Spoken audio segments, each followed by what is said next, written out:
Okay, everybody, that was a lovely song. We are back in the studio.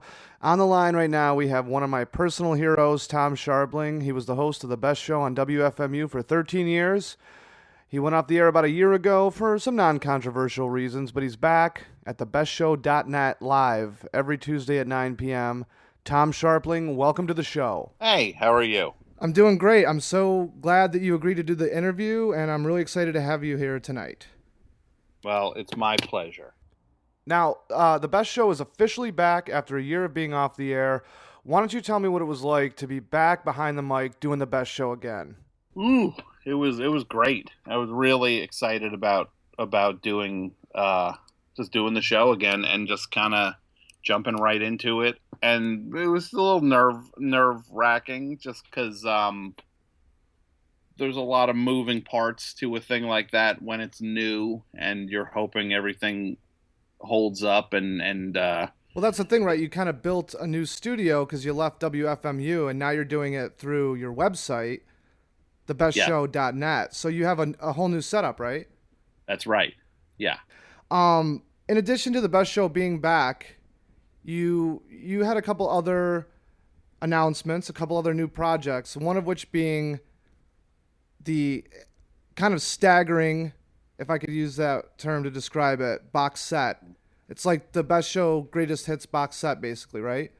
Yeah. Staggering's a pretty good word for it. Yeah. Do you want to explain a little bit about what people can expect from that? Sure. It's 16 CDs long and it's pretty much a the summation of what John Worster and I did for the 13 plus years on the best show. Your comedy All, partner, John Worster, of course. yes, all of our calls and not all of the calls, but just it's like the greatest of the greatest of stuff and it's really comprehensive and just sums the whole thing up to me and I really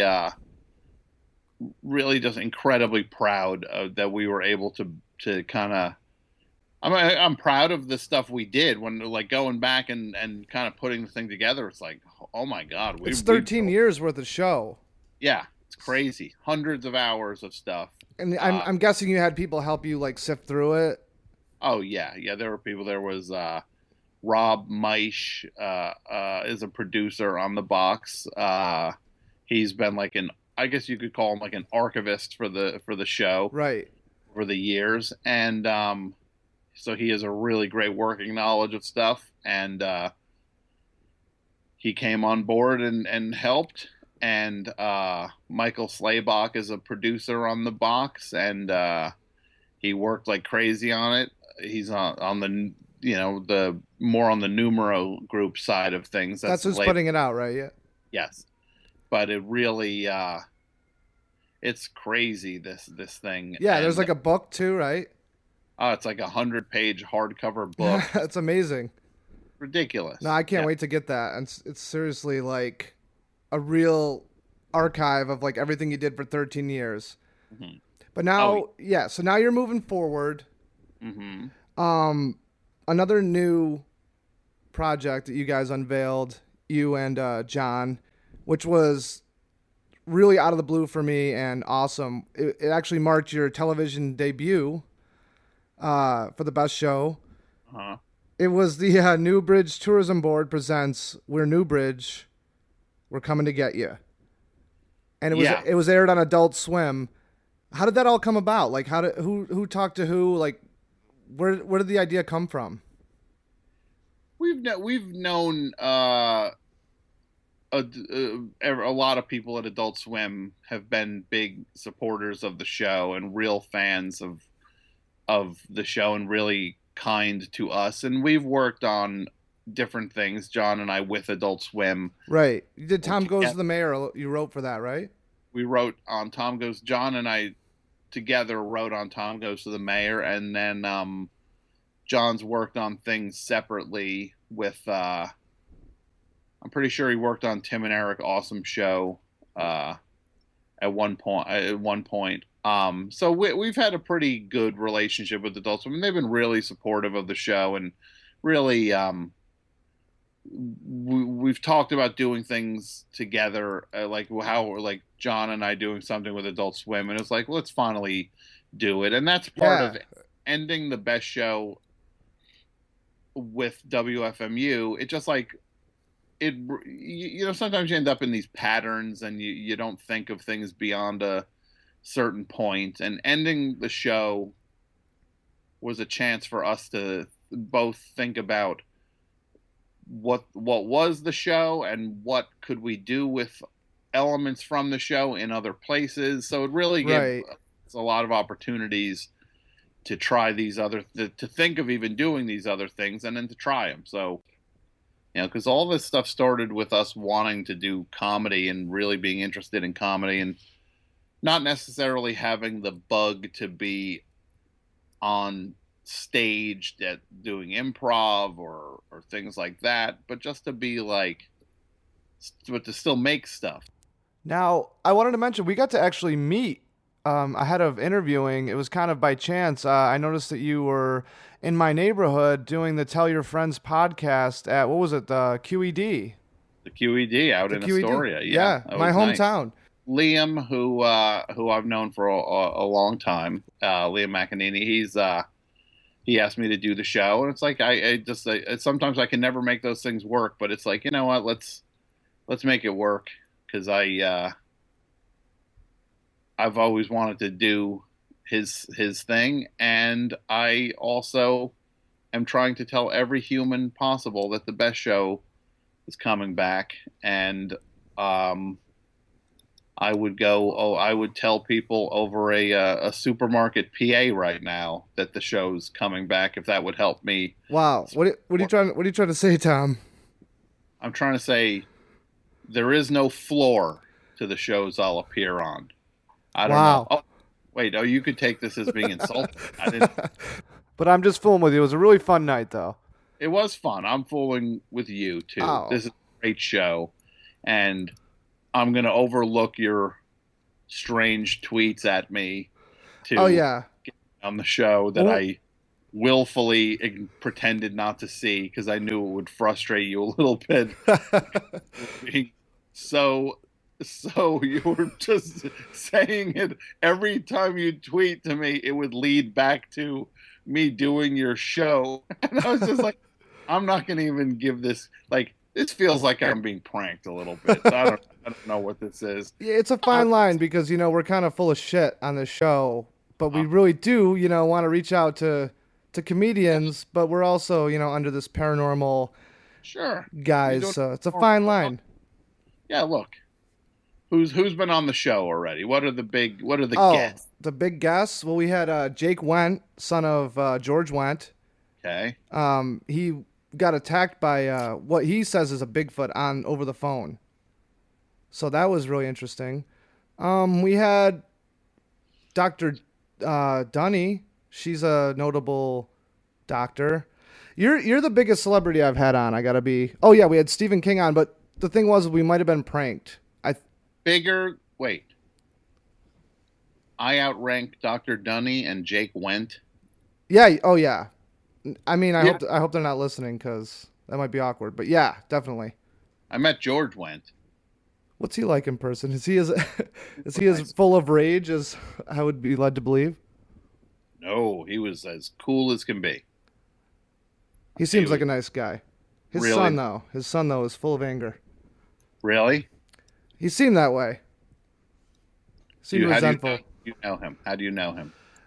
Well, it might have been another prank pulled on us, but he seemed authentic. Yeah, yeah. Well, you got it. Yeah, You another got to prank. vet a little bit. I'm better at vetting now. It's clear that I've got the real Tom Sharpling. So Well, you're getting there. Look, you fell for Jake Went. You fell for Stephen King. I'm going to tell you right now. I didn't hear the Stephen King appearance. I think it was him. that that really makes me feel great in this holiday season. I appreciate that because a lot of people have been telling me it's fake, but I want to believe it was real. Now I can hear it. I can hear it in your voice. You know it's him. You're I only do. starting to doubt it because so many you got so many magpies chirping in your ear I do. telling you otherwise. You're starting to doubt yourself a little bit. You know me. You know me well. Eh, You can read me. You can read look, people. yeah. Look, I don't know you. Do I want to know you better? Maybe. Sounds great. Well, we're getting to know each other, and that's Yeah, the beauty of what podcasting, I guess. sure. It's the beauty of human connection. I don't think that it's necessarily like the end of days that we're a little more digitally connected. Like, in other words, if everyone's on their phone on the train, it doesn't bother me because you're not talking to people on the train anyway. Well, they're talking to somebody else who just says it doesn't happen to be on the train right now. I've worked at a lot of offices where there's receptionists, Hmm. and they're always on the phone all day. But like Again, clearly personal calls. you're showing off again. That I've worked at places that have front desks. Pretty much the only point, I think the only point of this show is so that you can tell everybody you're enough of a bigwig that you've worked at offices that have had receptionists. Well, to be fair, I full disclosure, I was a mailroom worker in most of them. So. Okay, well, that you're the lifeblood of the whole organization. Oh, tell me about it. You don't even get a chair. You ever done one of those jobs, those temp jobs? Temp? No, I've never done a temp job. When I first moved to New York, Yeah, did a lot of those, and you rarely get a chair. I'll tell you that much. they can't even cough up a chair for you. The one chair I did get at a law firm mailroom, it was way too high up, so my feet just dangled all the time, and they'd fall asleep. Hmm. It was not humane. Does not sound humane. I'm with you on that. But then again, if you didn't go through that experience, you wouldn't be where you are right now. It's true. You got to look at it that way. Look, you're a white dude in America. You're doing all right. Yeah, it doesn't get much better than that. I mean, contrary to what you might read on like message boards. Yeah, you kind of already won the planetary lottery that you're in America and you're a dude in America and you're a white dude in America. You kind of you're doing all right. Why is it so hard for some white dudes to understand that simple concept? Um, I think it's because they'll always feel powerless and voiceless, and then they see anybody with a voice, and they instantly just well they figure that since they don't have a voice, it's not because they as an individual might not be particularly interesting or relevant or anything along those lines. They assume that it has to be because their race and gender are under attack. Right, right.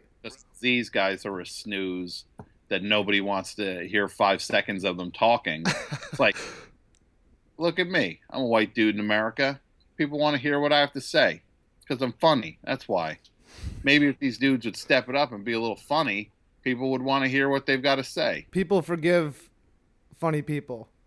You can go out a limb. If you're funny, it can fly. Exactly. If you're funny, it can fly. That's I like that. Steve Martin told me that.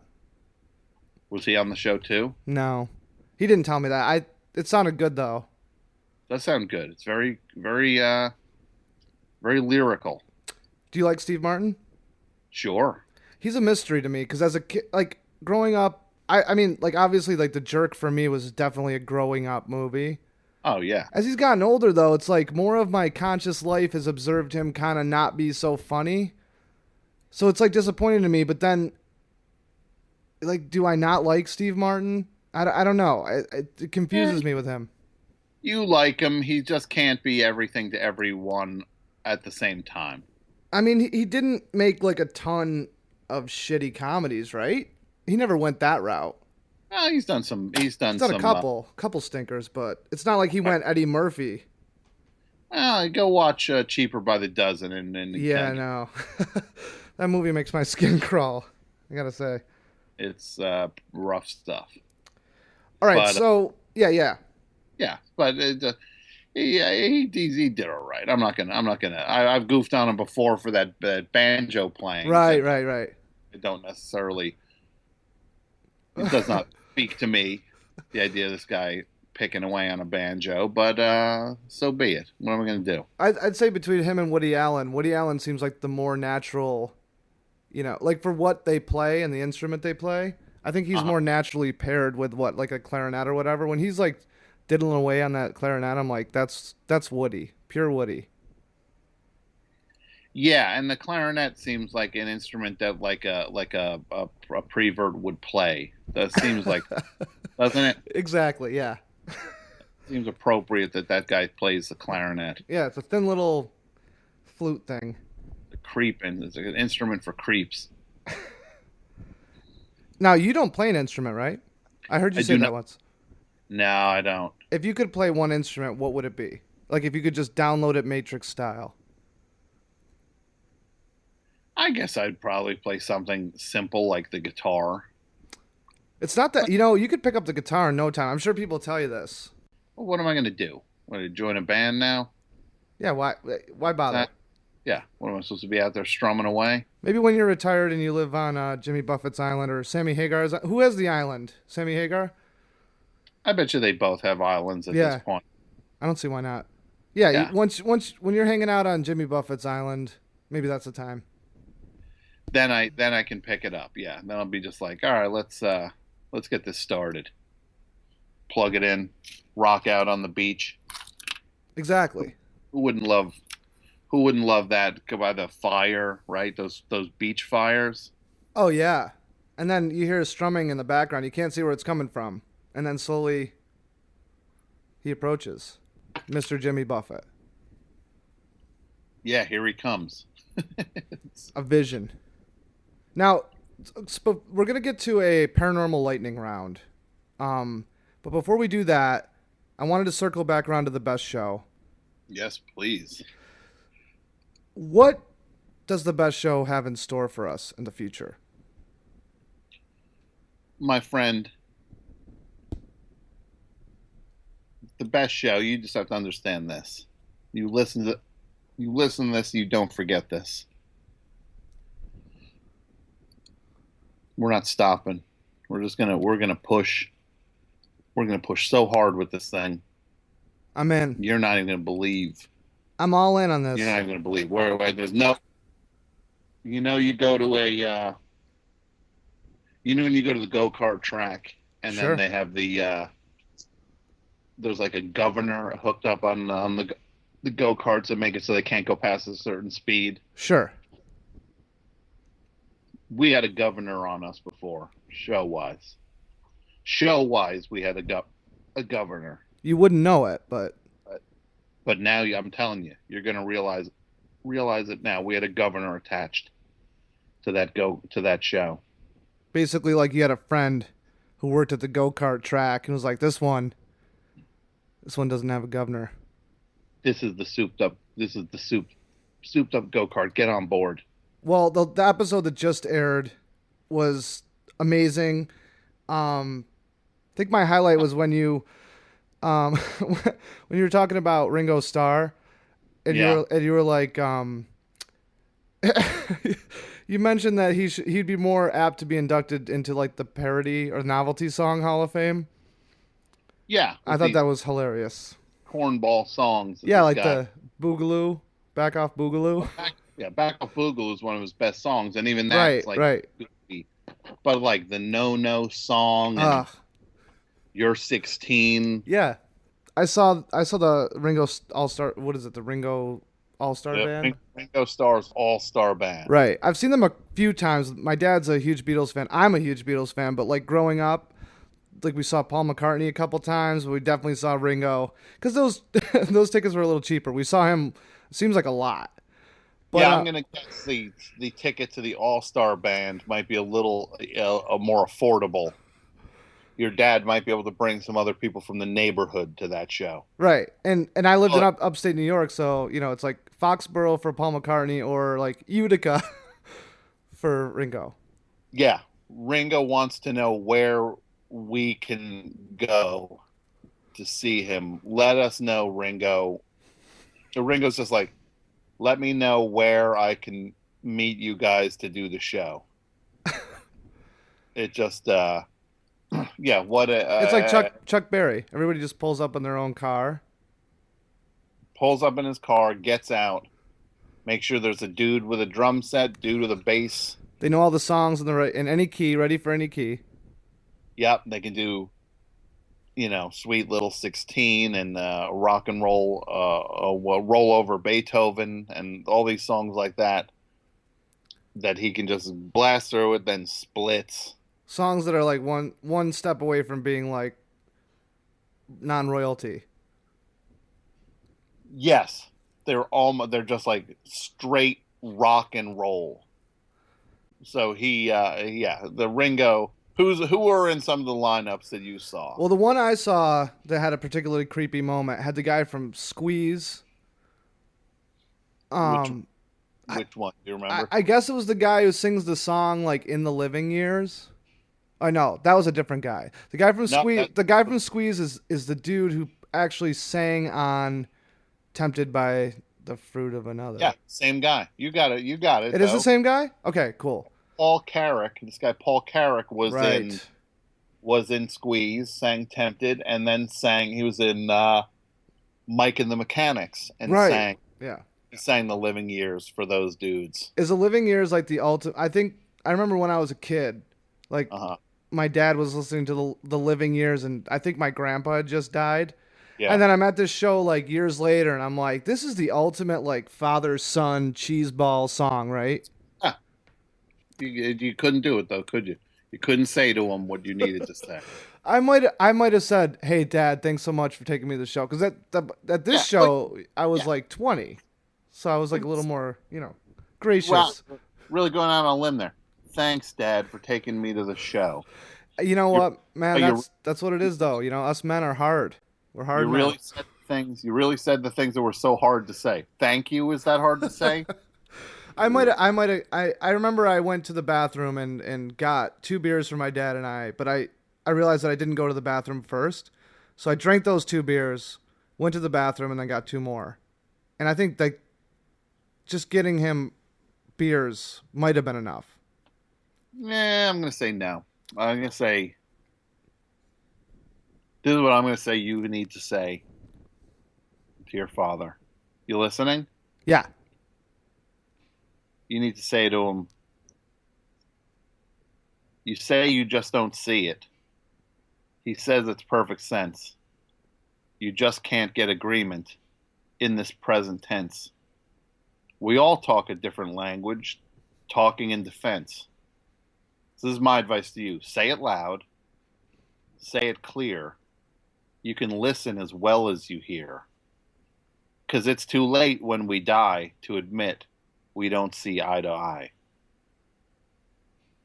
Man. So just really say to this guy, your dad, he's a special guy. What do you hold him? What are you too proud? I guess I've been too proud. Yeah, Those days are over, man. trust me. You got nothing to be proud about. I've been hearing this conversation. You can let that shield down for a minute and I could use a little humility. yeah. I don't know what you're holding on to. Those Let are it go. words of wisdom, man. As soon as we're done with this, wake him up with the phone call. He'll be mad because you called so late. He'll assume something's wrong, Right. and you say, "You know what, Dad? I just want to say you're a great guy, and I'm happy. I'm proud to call you my father." I'm gonna do that. I am gonna do that. You Right? should. I Why will do not? that. You got to lose. Nothing. You think the receptionist is going to judge you? She might. Think those guys in the mail room? Screw them, though. They don't know the real me. No. Those towel snappers in the mail room? Yeah. Right? Shaved apes. Yeah. Telling you No. how it is? You tell Yeah. them how it is. I'm gonna turn over a new leaf. This has been kind of enlightening. Good. I just want what's best for you. Well, on that note, and I appreciate that sentiment, but on that note, are you ready to play our new game? Now, the thing is, it was going to be called Fact or Fiction, Mm-hmm. because the gist of it is we're going to name off a bunch of paranormal phenomenon because we are a paranormal show. Yes. And then you tell us if it's fact or fiction, but that is owned by Jonathan Frakes. Riker from Star Trek. Star Trek, yes. The director of Alien Autopsy. Yes. Right. Yes. So he owns fact or fiction from that show Beyond Belief, Fact or Fiction. So we're gonna say fact or faked.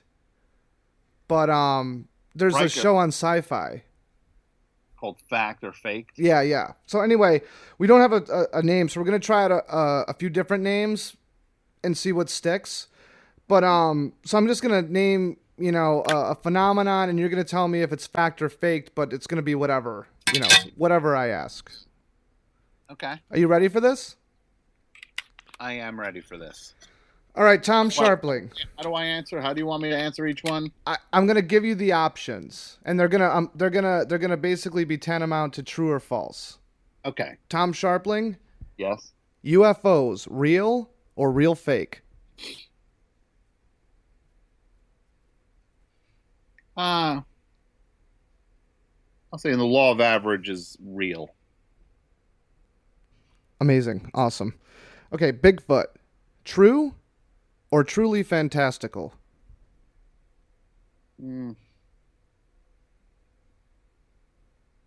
we talking throughout eternity or currently walking the earth? I would say that even if it was, and I'm glad you said that because you can ask for any clarification at any time.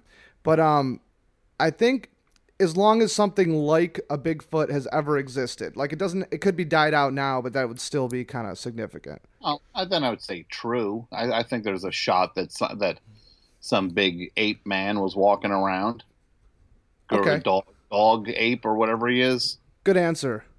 Next up, we have Chupacabra. Credible or crap? I'll say credible on Chupacabra, with going along the same Bigfoot logic. Sure. Great. I'm liking these answers so far, I gotta tell you. All right, next up we have ghosts. Plausible or please? I think it's plausible that there could be that the realms sometimes stuff gets caught between the realms. I could see that happening. Excellent answer again. Next up we have vampires. Fairly realistic or flying in the face of reason? Well, that I would say that's flying in the face of reason. Yeah, I draw the line at vampires myself. Yeah, that's yeah. It's like wishing that Star Wars characters were real. Yeah, basically. Okay, parallel dimensions. Bolstered or baloney? Was it bolstered? Was the first one? Right.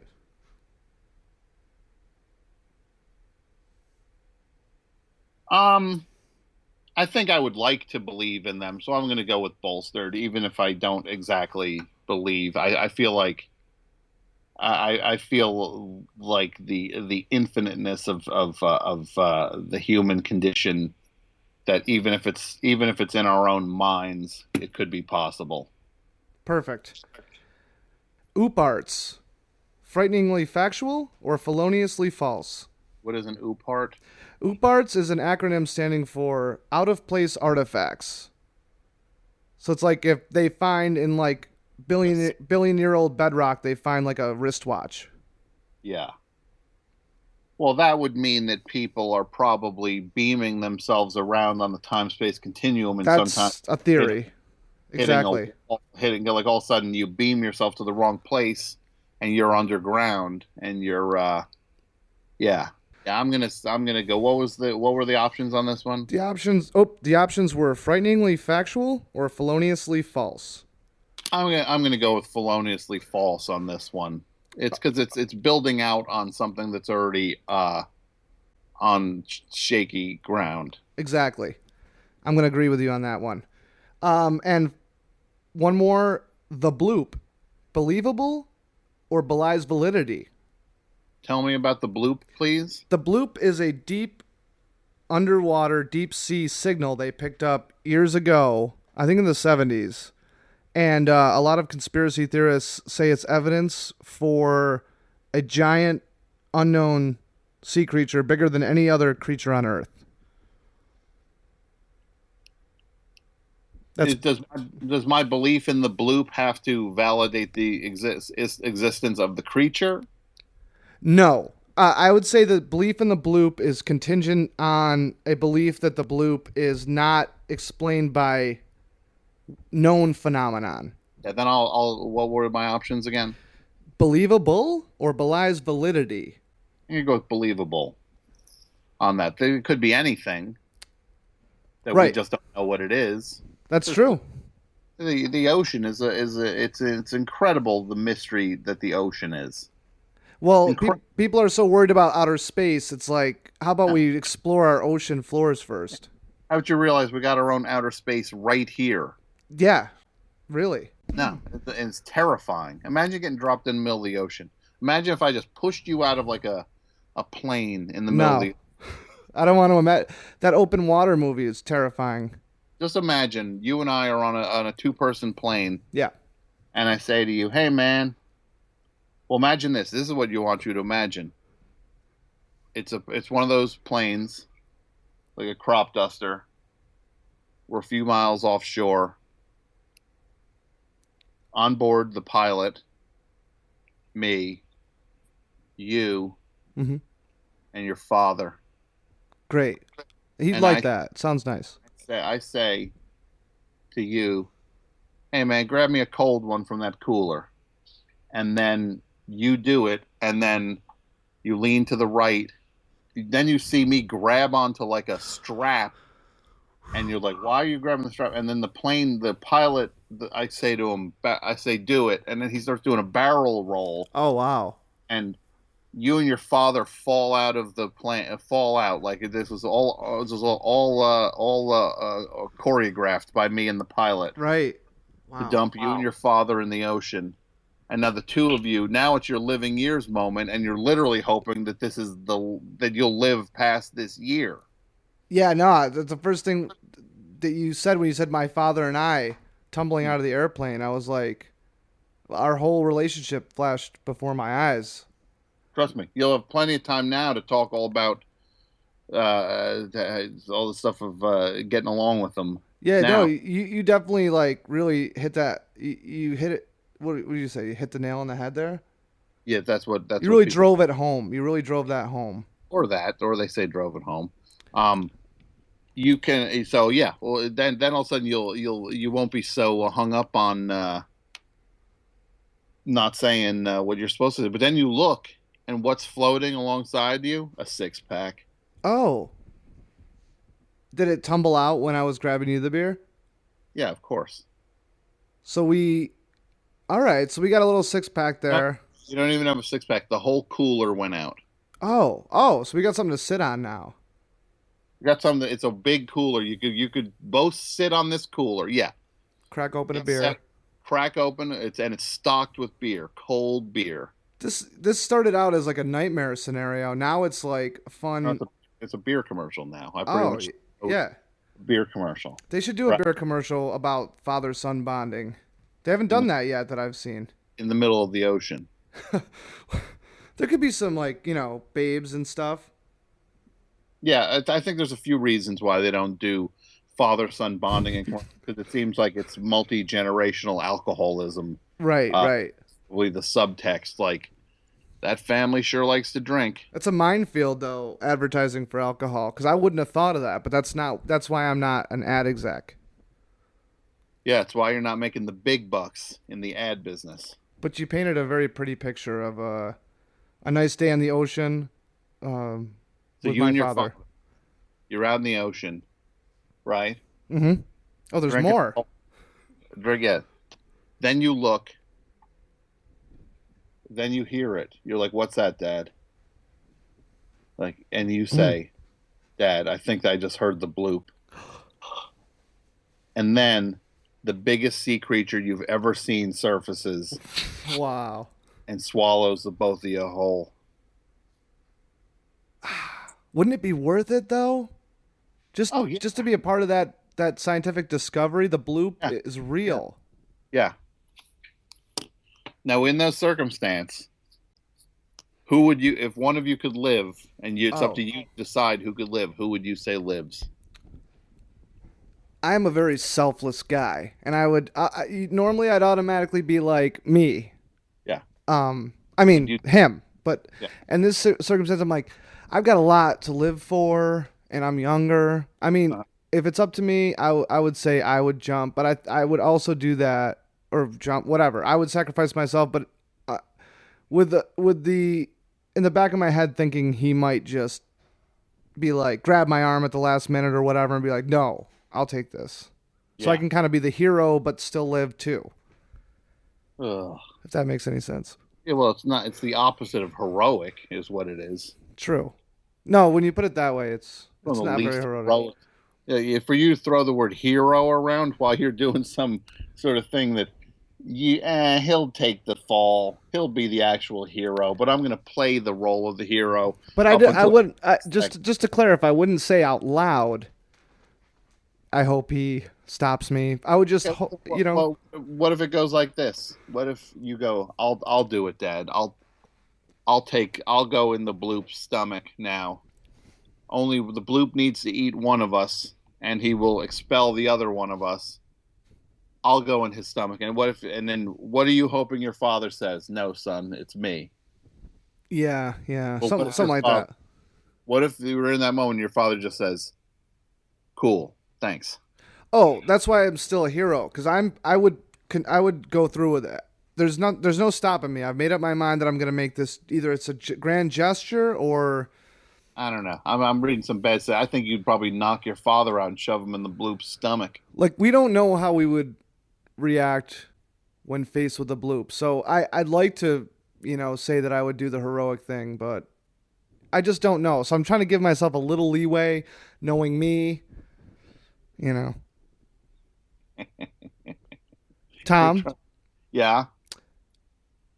I don't want to take up too much more of your time. Well, And, look, and this was a blast. are you serious? You had a good time? A good time. That You're on. was like the best moment of the show so far. I can say that unequivocally. And we've had some greats in here. We've had Jake Went, but Stephen King sold Ste 300 million books. Stephen King. Yeah. But you have usurped them all as the number one guest of all time. We've made I'm history, I think, at least on this end, pretty right? sure we did. Yeah, I'm pretty sure. Yeah. This will probably go down when they do that next greatest podcast moments. The you- top, the next top 25. Right. Might have to wait a few years, but I would be a little shocked if this didn't end up somewhere on that list. I feel like that's fair, and probably something you could take to the bank. Yeah, I'm going to take it to the bank. I'm going to leverage that best I can. Go for it. Tom, hopefully we can do this again in the future. It was so great having you on, man. Thanks a lot. Thank you, buddy. Take care, man. You too. Bye. Bye.